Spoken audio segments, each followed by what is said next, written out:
Hey everybody, welcome back. So we are finally on day 5 of our handling session with the Sri Lankan python. I spent a little bit of time downstairs with the Nile monitor where it's safe, and we're coming up here and we're going to see how much progress we can continue to make with this guy right here. It's been a few days because I've been under the weather. Still a little bit hoarse, so you'll have to bear with me. But we'll see what kind of progress we can continue to make.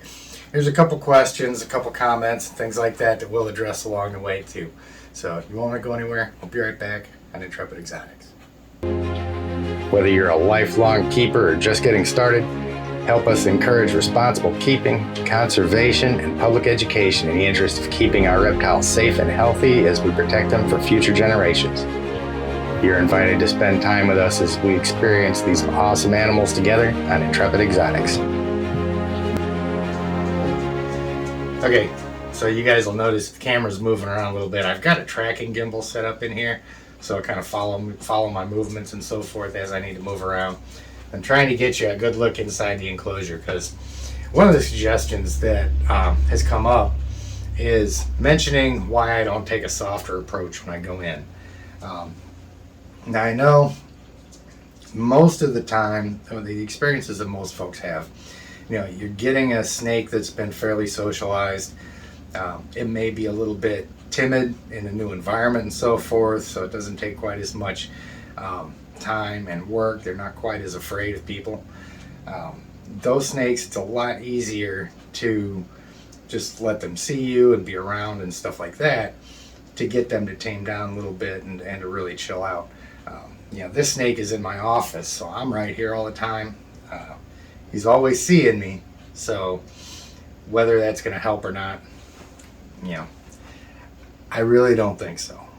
When they are this high strung, it's just a matter of working through all of that stuff.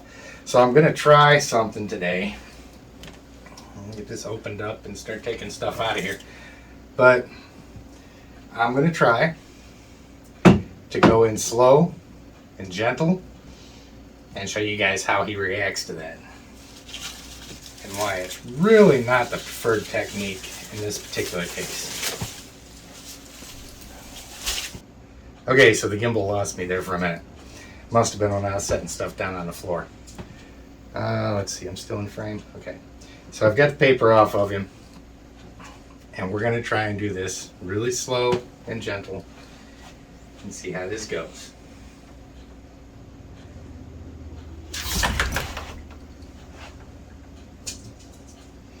See, anybody that's suggesting that you're going to be able to go in there and just be really nice and slow and start at the tail and work your way up with an animal like this is wrong.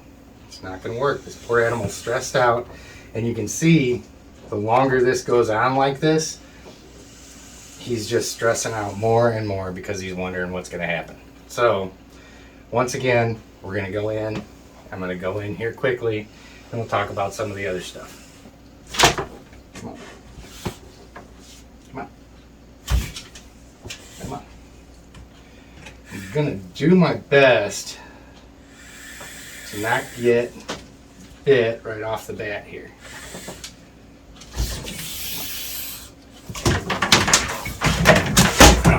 No. We're not doing that again. Come on. Come on. There we go. You're okay. You're okay. You're okay. Okay. All right. There you go. And I did that time try to get just a little bit more control over him. A little bit sooner.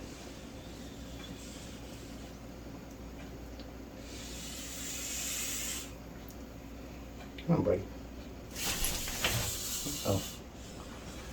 See, this is one bold animal right here. I have got all the respect in the world for this. Come on, buddy.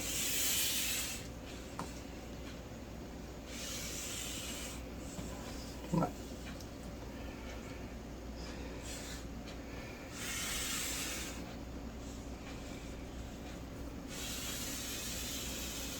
So I am going to, this time around, and I want to show you something too. See where I've got my thumb right now? What that's doing is that's blocking his body from biting me in the face. So if I drop that thumb, he's perfectly capable of extending from where my right hand is and coming out popping me in the face. If he tries to strike at me right now, that thumb's going to catch that part of his body and he's not going to be able to reach me. But, and he's eyeballing me pretty good. So, but what I want to do this time around is I want to try and engage his brain a little bit this time out. I've had a couple people ask, how is it that you're, not worried about getting bit, and why does it not, oh.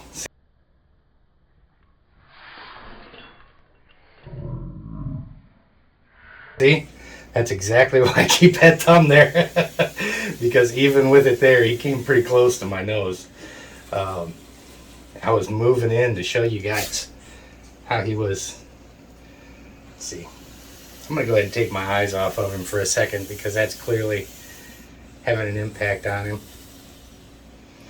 It's like a base thing, staring an animal down in the eyes like that. Like I said, I'm still a little bit hoarse from not feeling well. But I didn't want to wait any longer. He needed to get out, needed to get handled, and needed to get this video out. But on a positive note, like I say, he's not thrashing around on me. That's a big thing that I worry about because I don't want him to hurt himself. I'd rather him sit there like that, stare me down, take pot shots at me and stuff than to be flailing around because I really don't want him to hurt himself. Such an angry snake. Such an angry animal. But, somebody had asked why I don't wear gloves when I'm working with them. And there's just one reason is that the bites from these guys are really nothing at all. I mean, they've got, their teeth are kind of like Velcro, they're about the size of what you'd find on your standard hook and loop stuff. So of course they're made out of bone, so they're a little bit pokier, but it's really not too bad at all taking a pop from this guy right now. And I want to take all the bites from him while he's little like this, because there's every chance that he's going to get maybe 8 feet or something. So I want to make sure that we're in good terms before he gets big. But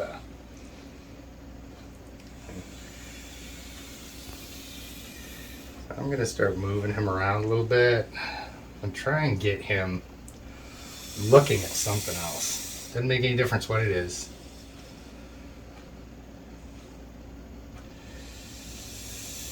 He's getting some longer tongue flicks going there. So he's really trying to figure his environment out. Here, check that out. It's your neighbor's house.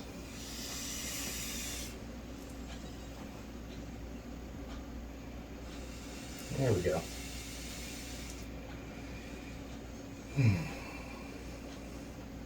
In the handling episodes, I've kept him kind of short with him, but we're going to start extending them out, a little bit longer. Give him a little bit more time to maybe get out and start interacting with stuff.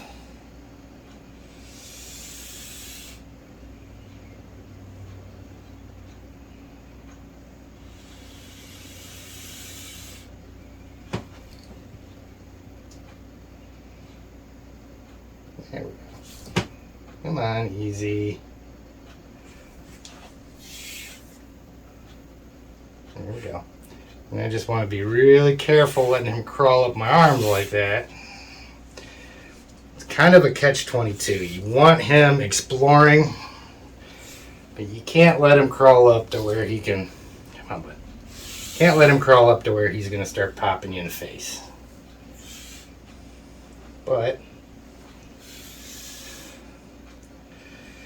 this time around,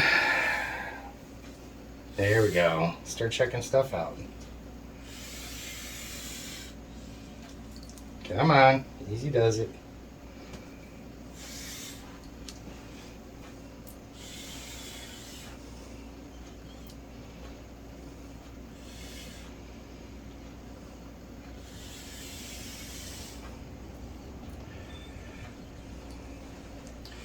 But like I say, if you want to know why I don't really stress the bites too much, they really don't hurt.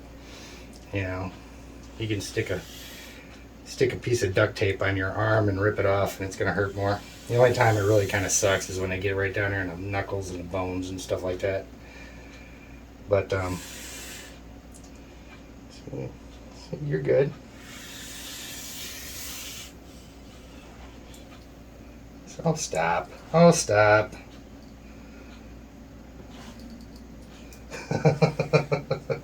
He's just bound and determined to keep taking them shots into my arm like that. But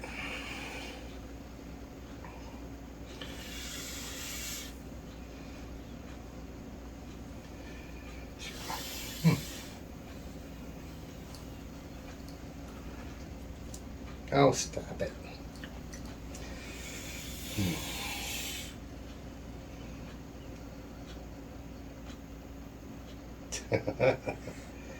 Go ahead, get it out of your system. Go ahead, you want to.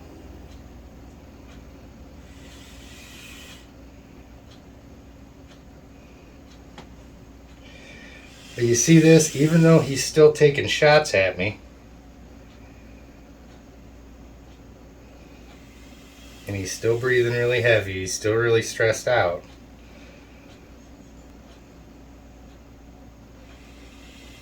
Getting to the point where he's kind of exploring and checking things out, still testing the waters with biting. But again, it's one of those things where you've just got to let them know, that biting is not going to do anything. I'm not gonna take a bite from him and then throw him back in there. See, this is progress.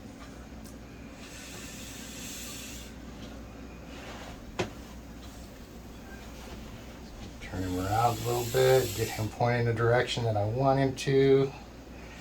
I'm just trying to keep him supported, run with him a little bit here, because I want him to feel like he can explore.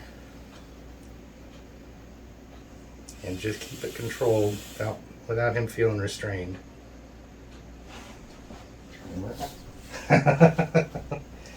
Whoa! That one kind of smarted. He got me up by the collarbone.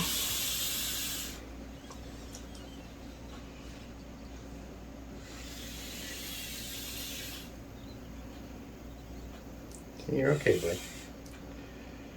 You're okay. We're going to keep him out and let him run around a little bit. I may end up editing some of the more uneventful stuff out.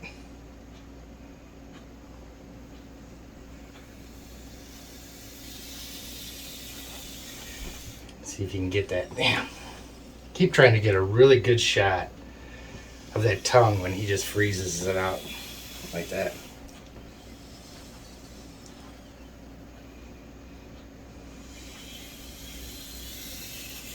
There we go. He's still so stressed and mad.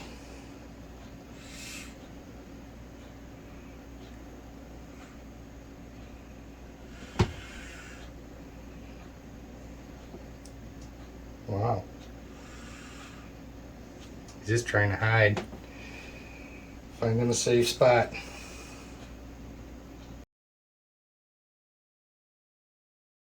See, now this is a really cool thing because he's scared, he's uncomfortable, feels exposed, but it's actually calming him down with him burying his head down here in the crook of my elbow like that.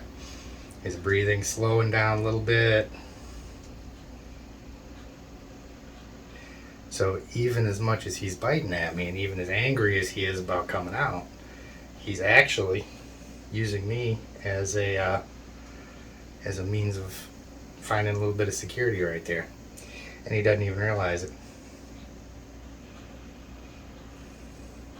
Now I say all that sweet stuff, and just as soon as I start moving him around again, he's going to start biting again, because all this stuff is temporary. It's just, a couple moments here and there, but this is the kind of stuff that I want to see from him.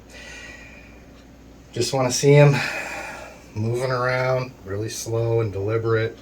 It means he's thinking about what's going on. It means he's not completely terrified and jumping around and stuff.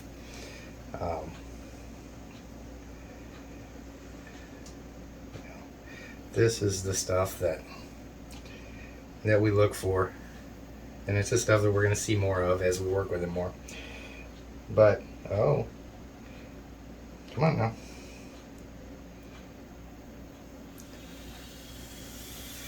It's cool because I've got the reflection in this cabinet over here, so I can kind of see what he's doing without looking him in the eye.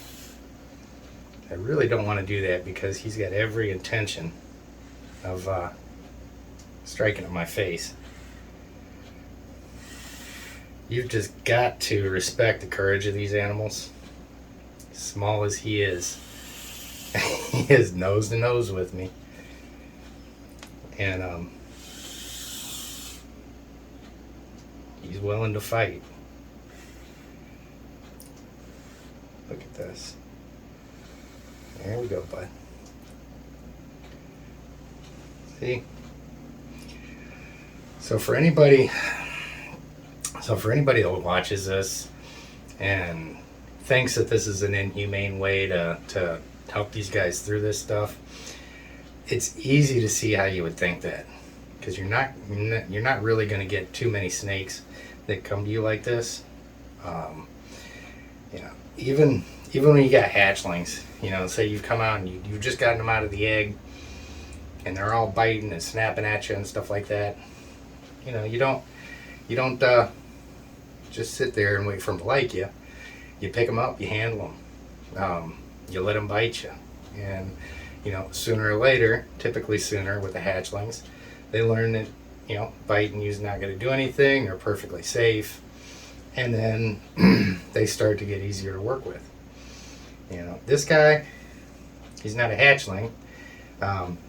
I'm not entirely sure what his history is, but he certainly wasn't cuddled up with anybody watching TV for any length of time. But you can see he's making progress. This is the 5th handling, and although he tore me up a little bit there, a lot of it was really non-committal bites. He was just kind of fluffing, like here. And I think he's waiting for me to stare at him.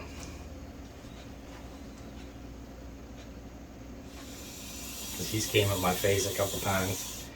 Yeah. Now see what I did there? I don't know if you can hear his breathing pick up. I just touched his back with my thumb. And my thumb just over top of his back, and that was enough to set him off again and get him uncomfortable. But try moving him around a little bit.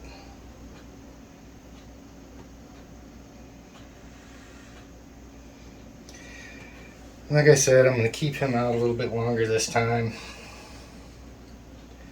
I may do some cuts in the video. I don't like cutting videos like this because I don't want it to look like there's something in there that I'm trying to hide, because it's not the case at all. I'd rather sit here and stutter and stammer and have to think about what I'm going to say next and have it all on here uncut, just to make sure it's genuine, But I also don't want it to be an hour and a half of, sitting here watching the snake do nothing. But an hour and a half of this guy doing nothing is what I would call a win.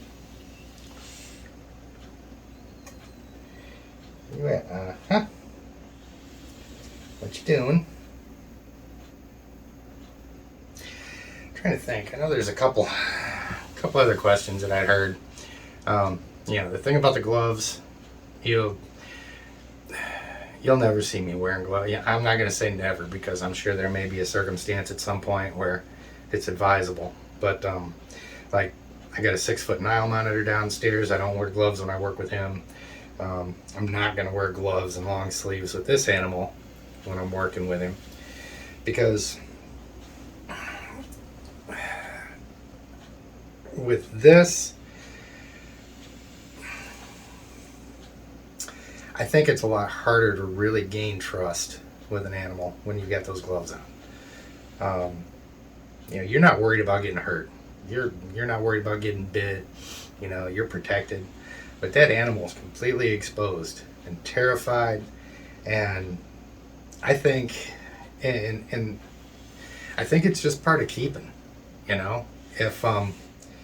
you're going to expect that animal to go through that in order to get to the other side and to be comfortable with you and to be able to trust you, to feel like its life's threatened, then trying to crawl around my back now.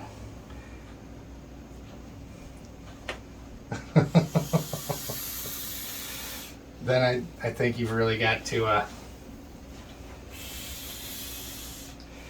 take that little chance. Yeah. He's probably going to get mad at me now because he was working his way towards the floor.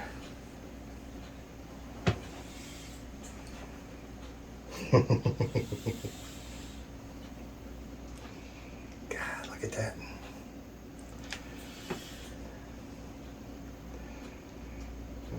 Don't try crawling up me. Don't do it.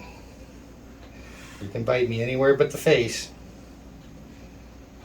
Not in the moneymaker. I ain't much to look at anymore, but that's the only thing I got to put in the camera, buddy. So. Look at the way he's crawling around on me now, and he's not striking. I don't trust him yet. Look at that.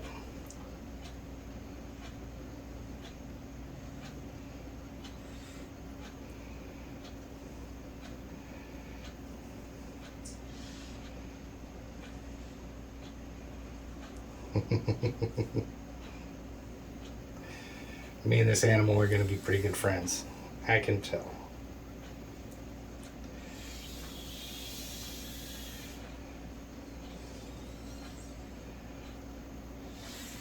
Well, come on now. Stay away from the face. We're not there yet. There we go.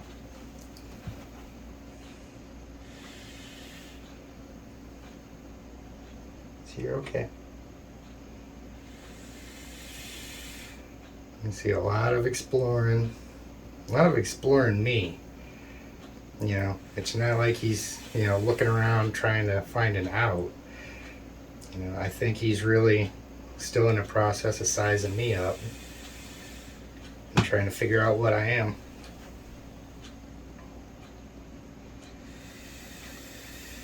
This is really weird that he's just sitting there looking at me like that. Stick your tongue out or something.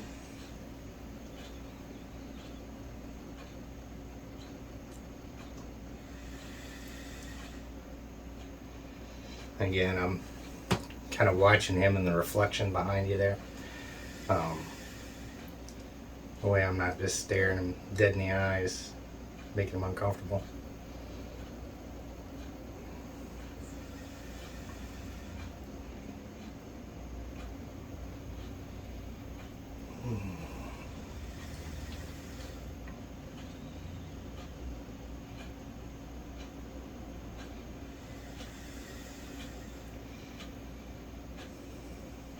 You can see that breathing is just kind of slowing down a little bit. Still a little bit stressed out. But he's starting to relax.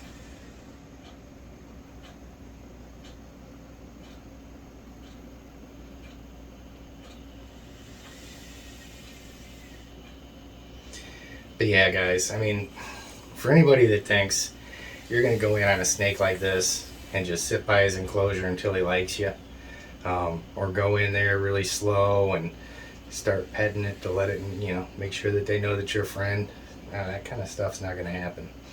The reason why I go in there as quickly as I do, and I get that fight over with as quick as I can with this guy, is because no matter how slow I am with him, he's still going to see me as a threat until he understands that I'm not. And, now that's not to say that maybe after 6 months, a year, or something like that, of sitting right next to him, that they might eventually, calm down and all of this. But it's this interaction, it's this bonding that makes all this happen. I mean, we talked about it in a couple of the other videos, what Kevin McCurley talks about with, each positive interaction is a thread with them. And you're looking to get that big heavy rope built where they trust you, which is just a collection of a whole bunch of little threads, and they all add up. And this is, I really feel like here this time, there's been a couple of them built. He's really gotten to the point where he's chilling out a little bit. I'm getting a little bit of long tongue flicks. His neck's relaxed from what it was. He doesn't have that really tight S-curve in it anymore. It's a little bit more relaxed. And seeing every now and then, I'm seeing some tongue flicks out of him. So, he's still kind of feeling me out. And, the times when he was like burying his face in my arm and stuff like that, I mean, that will naturally make some people nervous when a snake starts doing it and they're getting ready to bite. Or that they're, ready to bite or whatnot. There's been a lot of times so far in this interaction where he's had his face right up over top of my arm. He's been pushing into the crease of my elbow and stuff like that and pushing against my arm. And, hadn't bitten me like that once. There was that time, I think it was a second or third time when, he did that really slow bite where he was sitting there. He's like, okay, chomped on me. But he hasn't done that, So he had the quick strikes right off the top there. And,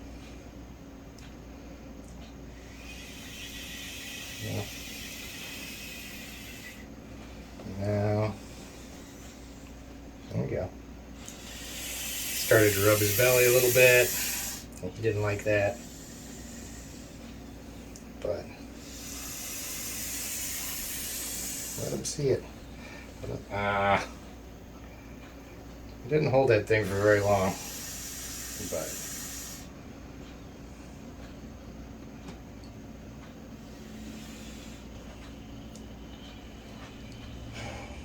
so what I want to do now, before I put him back, is I want to get him back exploring a little bit like he was. There we go. See? Just a little bit of contact there on him. Get him cruising around a little bit more. And then I'm going to go ahead and let him, once he gets a little bit more of that out of his system, I'll let him cruise right back into his house. First, try really hard not to screw this up.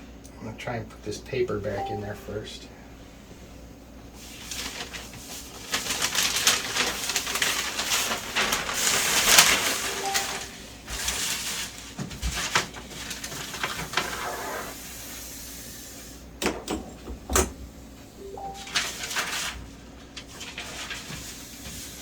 There we go.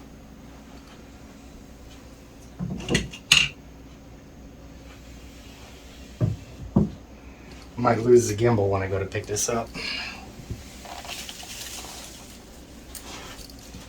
Cool.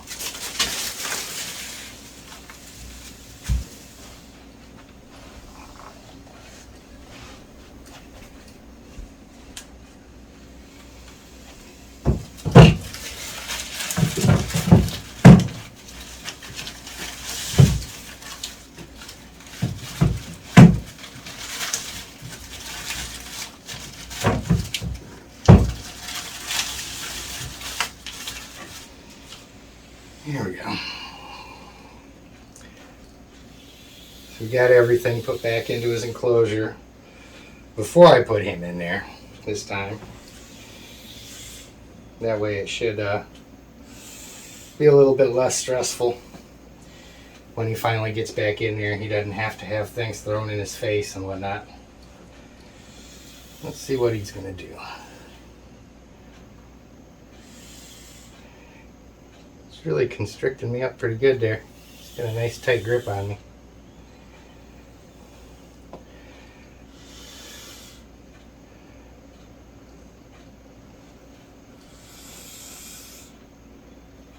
Come on, bud.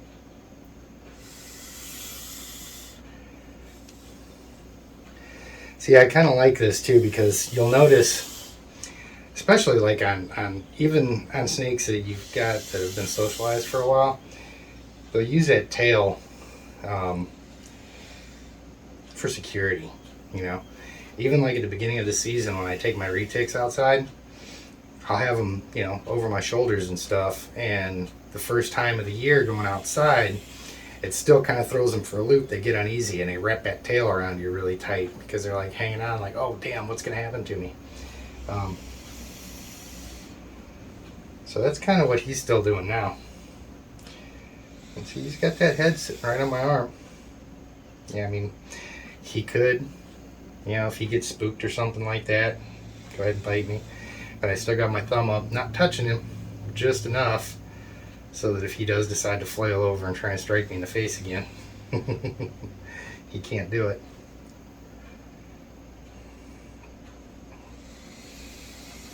But he's doing really good. I mean, we've had a few good moments here.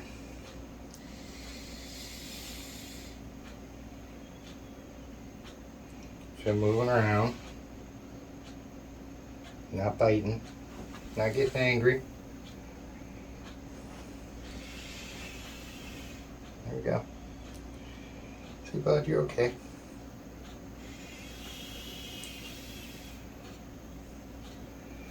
Let's see if he wants to go home. There you go. See if he'll go home peacefully.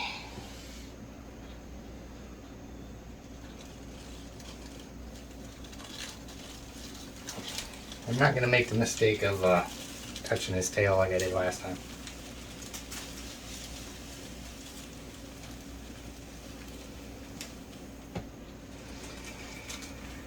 I'd say that was a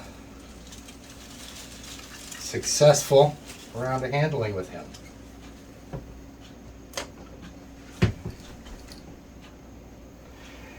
Let me go ahead and capture him in his enclosure.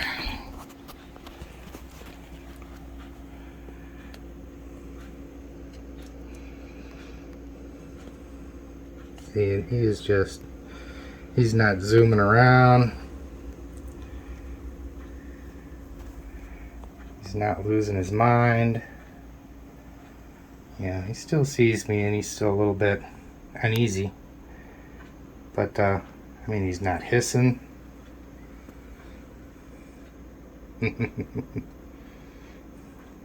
Look at that.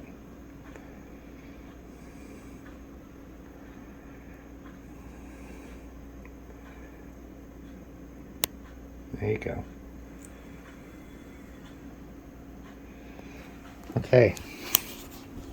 So one thing that's going to be really cool is that when all of these different episodes are done, and when I get to the point where I can go in there, lift him out of there just like I do my little Burmese, and she just cruises around and stuff like that, we're going to compile all of this stuff into a timeline of every handling session and how long it took to get this snake from where he was the very first time when he was losing his mind, all the way up until, you know, now he's socialized, he's not afraid anymore.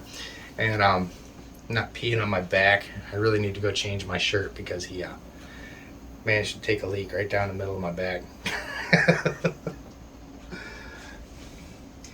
But he did really good. And you guys, Really appreciate you hanging out with me. Like I said, I'm probably going to have a couple cuts in here, just kind of kill some of the dead space. I promise I will not cut out any bites, anything exciting. But like I said, it's not, we don't do it to show the bites. It's not a dramatic thing. It's to show that, this is what we've got to do. This is what people do behind the scenes when we're trying to get our animals socialized and stuff. You'll see a lot of people getting their snakes on there. Look how cute he is. Look how good of a handler I am. But you don't see all of the stuff that goes in behind the scenes where we look like complete blithering idiots trying to catch this friggin' wet noodle all over the place. And, and some of the effort that it takes sometimes, where we don't look like we have things under control because we don't have them under control. It's all part of being a keeper. We've got to be able to roll with the punches and work with these guys. So don't forget, guys, get down, like the video, get subscribed to the channel. It doesn't cost you anything, helps us out a lot. We've got the link to our Patreon and channel memberships down in the description of every video if you want to support the channel and all the volunteer work and stuff like that we do. By all means, get down. Everything helps. And we will be doing another one with him in the next day or two. And we will see you guys next time on Intrepid Exotics.